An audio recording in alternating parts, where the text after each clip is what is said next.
नमस्कार फ्रेंड्स, आप सभी का एक बार फिर से एजुकेशनल चैनल में स्वागत है। और आज की वीडियो में हम आपके साथ डिस्कस कर रहे हैं एक बहुत ही इंपॉर्टेंट टॉपिक पे, जो कि आपके यूजीसी नेट पेपर 1 के हायर एजुकेशन सिस्टम के पार्ट के अंतर्गत आ जाएगा। और टॉपिक है आज का पहला विश्वविद्यालय अधिनियम 1904 और सेकेंड टॉपिक है सैंडलर आयोग 1917-1919। तो ये दोनों टॉपिक जो हैं आपके educational efforts in pre independence India के सीरीज के अंतर्गत आएंगे, यानी कि आपके स्वतंत्रता प्राप्ति के पूर्व जो ब्रिटिश शासन के दौरान शिक्षा के फील्ड में जो प्रयास किए गए थे उसी के अंतर्गत ये दोनों टॉपिक आपके आते हैं। और इसके पहले हमने मैकाले के कमीशन पे डिस्कस किया, चार्ल्स वुड का जो डिस्पैच था उस पर हमने डिस्कस किया, हंटर कमीशन पे हमने डिस्कस किया, लॉर्ड कर्जन कमीशन पे हम नेक्स्ट वीडियो में डिस्कस करेंगे। और आज की वीडियो में हम विश्वविद्यालय अधिनियम और सैंडलर आयोग पे हम आपके साथ डिस्कस कर रहे हैं, क्योंकि ये दोनों जो हैं टॉपिक आपस में थोड़ा कनेक्टेड हैं, इसलिए हमने दोनों टॉपिक को एक ही वीडियो में रखा ताकि आपका कमांड अच्छे से इन दोनों टॉपिक पे बन जाए। तो देखिए, आपके पेपर 1 में बहुत ज़्यादा डीप क्वेश्चन इससे नहीं पूछा जाएगा, तो आपको दो चीज़ें याद रखनी है। पहला कि जो टॉपिक है जैसे विश्वविद्यालय अधिनियम है, तो इसके आने का पर्पस क्या था, मूल कारण क्या था, किस कारण से इसको गठित किया गया था, और सेकेंड, इन्होंने क्या सुझाव दिए, क्या सुधार किए शिक्षा के फील्ड में। तो दो पॉइंट आपको देखना है इन वीडियोस में, ताकि नेट पेपर 1 में अगर क्वेश्चन इससे कहीं पूछा जाए तो आप इसका करेक्ट आंसर दे लें। तो बहुत डीप नहीं जाना है आपको, ठीक है। तो देखिए, विश्वविद्यालय अधिनियम के बारे में हम बता दें थोड़ा सा कि इसका मुख्य उद्देश्य ये था, भारतीय विश्वविद्यालय का जो प्रेजेंट स्थिति थी उसको जानना तथा उसके बारे में सुझाव देना। जो इनका देखें तो सबसे इम्पोर्टेंट यही इनका उद्देश्य था जिसके लिए इनका गठन किया गया था। सेकेंड, आपका सैंडलर आयोग जो है, इनका मूल उद्देश्य क्या था, किसके लिए इनका गठन किया गया था। तो इनका मूल गठन करने का कारण था आपका कलकत्ता विश्वविद्यालय की समस्याओं का अध्ययन करना और उसके बारे में सुझाव देना। लेकिन साथ ही साथ जब कलकत्ता विश्वविद्यालय जो रन कर रहे थे तो उसके पहले ये आपके विश्वविद्यालय अधिनियम के जो सिफारिश थे उसके आधार पे विश्वविद्यालय रन कर रहे थे। तो इन्होंने 1904 का जो अधिनियम था इसकी इन्होंने घोर आलोचना भी की, ठीक है। तो इसलिए ये दोनों थोड़ा आपस में कनेक्ट हैं। तो चलिए हम बता रहे हैं कि आपका जो सैंडलर आयोग था ये 1917 में देखें तो आया और 1919 में अपना इन्होंने जो सिफारिश थी इन्होंने प्रेजेंट की थी। तो अब चलिए आपके मेन कंटेंट पे चलते हैं। तो देखिए, यहाँ पे विश्वविद्यालय अधिनियम 1904 है, तो इसके बारे में हम आपको बता दें। देखिए, 1899 का दौर था और उस समय लॉर्ड जो कर्जन है ये भारत में वायसराय बनकर आए, और वायसराय बनने के पूर्व ये भारत 4 बार आ चुके थे। तो इनको भारत के समस्याओं का अन्य गवर्नर जो थे उनसे ज़्यादा इनको नॉलेज था, ज्ञान था भारतीय देखें तो समस्याओं के बारे में। तो इन्होंने भारत में शिक्षा और आर्थिक फील्ड में और भी कई फील्ड थे जिन पे इन्होंने काम किया और सुधार भी इन्होंने किया। और शिक्षा के फील्ड में जो इन्होंने सुधार किया उसमें आपका समय आता है 1902। ओके, 1902 में कर्जन ने सर थॉमस रैले की अध्यक्षता में, तो सर आपके थॉमस रैले की अध्यक्षता में 1902 में इन्होंने विश्वविद्यालय आयोग का इन्होंने गठन किया। और इस आयोग के सुझावों के आधार पे विश्वविद्यालय अधिनियम यानी कि यूनिवर्सिटी एक्ट आपका 1904 ईस्वी में पारित किया गया। और जिसके कारण क्या हुआ, जिसके कारण विश्वविद्यालय पर सरकार का नियंत्रण जो है काफ़ी बढ़ गया, काफ़ी मजबूत हो गया। और फिर गैर सरकारी कॉलेजों का विश्वविद्यालय से संबंधित होना और भी कठिन बना दिया गया, यानी कि यूनिवर्सिटी से जो गैर सरकारी कॉलेज थे, अफिलिएटेड जो रहते थे या अफिलिएटेड होना वो चाहते थे, तो उनके लिए इन्होंने क्या किया, इन्होंने उससे संबंधित होना, यूनिवर्सिटी से उनको कनेक्ट करना काफ़ी कठिन बना दिया। और गवर्नर जनरल को विश्वविद्यालय की क्षेत्रीय सीमा जो बाउंड्रीज थी उसका निर्धारण करने का अधिकार इन्होंने जनरल गवर्नर को दे दिया 1904 के एक्ट के कारण। और विश्वविद्यालय के उप सदस्यों की संख्या इन्होंने 50 से 100 के बीच कर दी, यानी 50 से कम नहीं, यानी कि डिप्टी मेंबर ऑफ यूनिवर्सिटी यानी कि विश्वविद्यालय के जो कार्यकारी सदस्यों की बात इन्होंने कही, वो कहा इन्होंने 50 से 100 के बीच में रहेगी, ना 100 से ज़्यादा होगा, ना ही 50 से कम, ना 100 से ज़्यादा। और इन्होंने कहा कि जो सदस्य होंगे वो आजीवन मेंबर नहीं होंगे, ओनली 6 आपका जो ईयर होगा, 6 वर्ष होगा इनकी वैलिडिटी, इतनी ही इनको वैलिडिटी दी जाएगी 6 वर्ष की। और साथ ही साथ ये अधिनियम जो था देखें तो प्राइमरी एजुकेशन और सेकेंडरी एजुकेशन को अपने से दूर रखा, यानी कि इसमें सिर्फ हायर एजुकेशन पे इन्होंने बात कही, प्राइमरी और सेकेंडरी एजुकेशन पे इन्होंने कुछ बातें नहीं रखी थी। तो याद रखिएगा कि ये देखें तो हायर एजुकेशन को ही पूरा का पूरा लेके चली। तो देखिए यहाँ पे जो कंटेंट है अगर आप पढ़ते हैं तो वही चीज़ें निकलेंगी जो हमने अभी डिस्कस किया। तो चलिए एक बार पढ़ लेते हैं। देखिए, वायसराय लॉर्ड कर्जन ने सितंबर 1901 में उच्च शिक्षा और विश्वविद्यालय अधिकारियों का शिमला में एक सम्मेलन बुलाया और इस सम्मेलन में पारित प्रस्ताव शिमला प्रस्ताव के नाम से प्रसिद्ध हुआ। इसमें 150 प्रस्ताव पारित किए गए जो शिक्षा के सभी पक्षों में संबंधित थे, जो शिक्षा के सभी फील्ड से कनेक्टेड थे। और इसके बाद एक आयोग सर थॉमस रैले की अध्यक्षता में नियुक्त किया गया। इसका उद्देश्य भारतीय विश्वविद्यालयों की स्थिति का अनुमान लगाना और उनके संविधान तथा कार्यक्षमता के बारे में सुझाव देना था।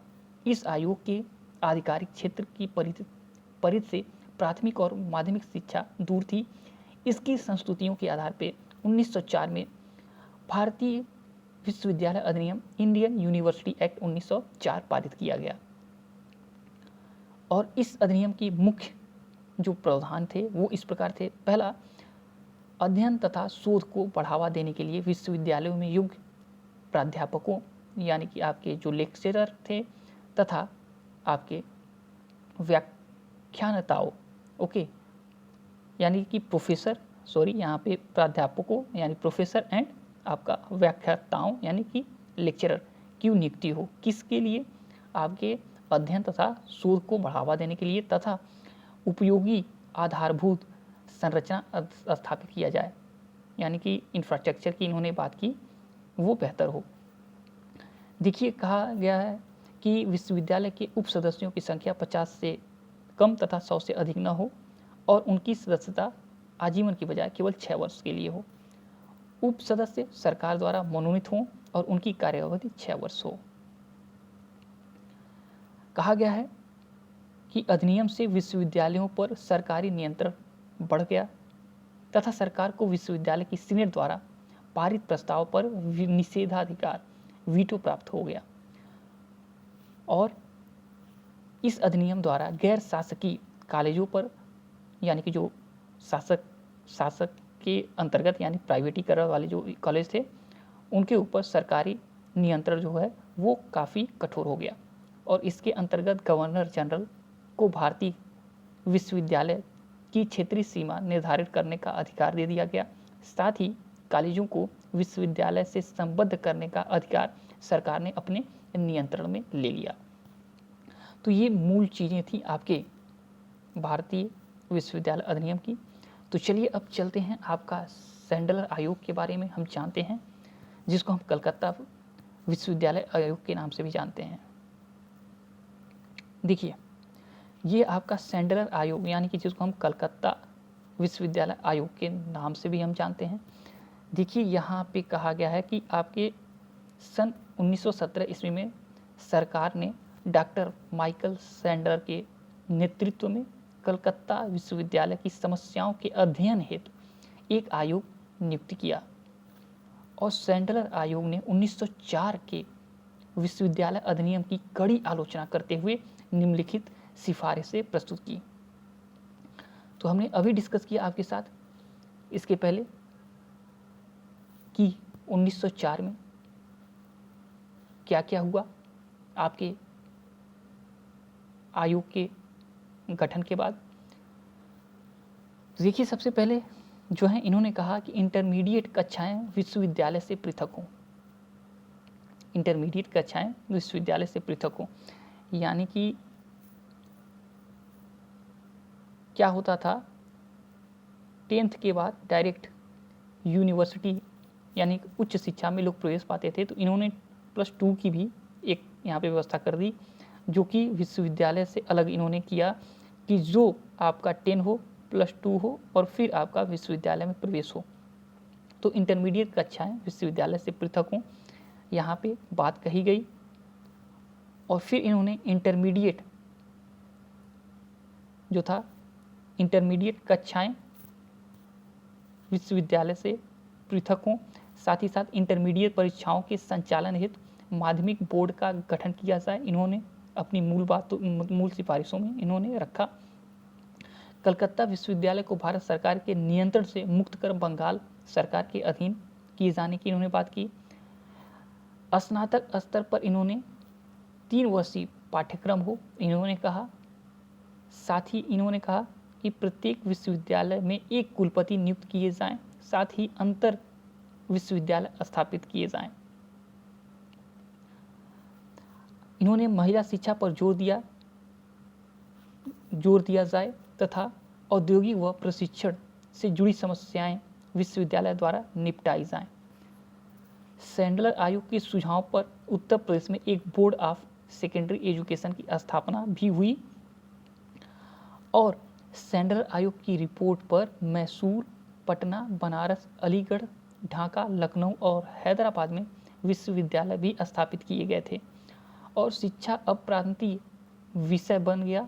विश्वविद्यालय के संचालन का जिम्मा प्रांतों का हो गया।